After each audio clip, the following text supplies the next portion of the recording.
Well, the U.S. is focusing its fight on ISIS in Syria and Iraq and a recent resurgence of the Taliban in Afghanistan, including that attack that killed Sergeant Lam. But another terror group also appears to be making a comeback in Afghanistan, Al-Qaeda, setting up extensive training camps there, forcing our counter-terror operations to be spread a whole lot thinner, and once again, keeping an eye on them to see if they could be plotting another terrorist attack on American soil. Lieutenant Colonel Mitchell Utterback is retired U.S. Army Special Forces, Colorado National Guardsman. Colonel, thanks so much for being with us. How is it possible that, 14 years after the U.S.-led invasion of Afghanistan that drove out Al-Qaeda and destroyed the Taliban, not to mention spending $65 billion of American taxpayer money, that Al-Qaeda has reemerged with these extensive training camps?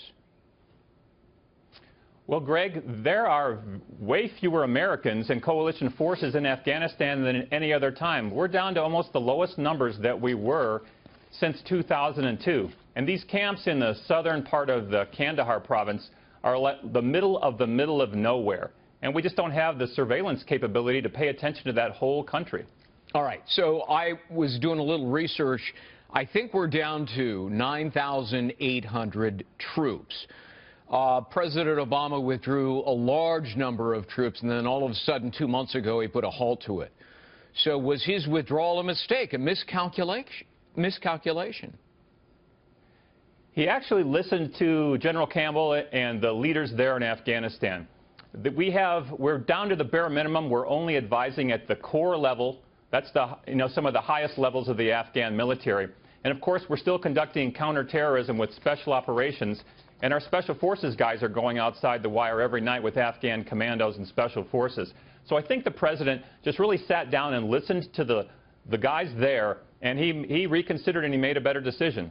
One of these terror camps was elaborate. It was really huge, 30 square miles. Some were operating for up to a year and a half, undetected by American spies or surveillance.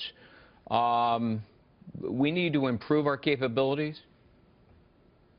Well, we were paying attention to the hotter spots, the northeast part of the country, the border with Pakistan in the mountains, the northern Helmand province. That was where the real fight was and will continue to be. But those locations that we just talked about, that's the desert in the middle of nowhere. Hardly an Afghan government presence, military presence, and certainly no U.S. presence. Yeah. But we do need to increase our surveillance of the whole country. Overall, it has been reported that Afghan security forces have been allowed to deteriorate. Are they just not up to the job? Are they not capable? Well, there's 350,000 of them now, and most of them don't have partnered advisors anymore. Our foreign partners do the best when there's an American standing shoulder to shoulder with them. The difficulties of that country for thousands of years have been supply lines and keeping your troops fed and watered and getting them their ammo. So it's a difficult country to sustain a military in. And there are only a few roads to go to some of the places, and those are dangerous roads, sometimes still controlled by the Taliban. It's hard for the Afghan army to move around in its own country still. I mean, you seem to be saying, that America is down to a bare minimum number of troops there in Afghanistan. Do they need to beef it up a little bit, make sure that these Al-Qaeda camps don't grow and expand even more? Well, we've had a continuous special ops presence since October 2001, and we will continue to do so. That's the one great thing we've done, maintain counterterrorism programs in Afghanistan. I think we're going to have to leave special ops troops there to keep the boot on the throat of Al-Qaeda and the Taliban and those other groups in that country so that it doesn't become another safe haven from which attacks can be planned against the U.S. Lieutenant Colonel Mitchell Utterback, thanks for being with us. Happy holidays to you, sir. Thanks. Likewise. All right.